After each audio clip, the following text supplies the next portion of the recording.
सो मैं साहिब सद और साहिब जश्न की इजाज़त से अपने चंद इशार पेश करूँगा। अब तो तन्हाई से खौफ आता है, अब तो तन्हाई से खौफ आता है, मुझको यकताई से खौफ आता है। अब तो तन्हाई से खौफ आता है, मुझको यकताई से खौफ आता है।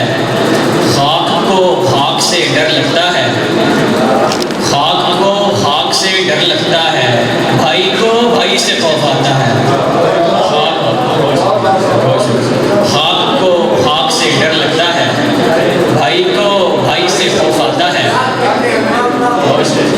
उसकी आवाज़ है पसंद मुझे, उसकी आवाज़ है पसंद मुझे, सिर्फ हर्राई से खौफ आता है।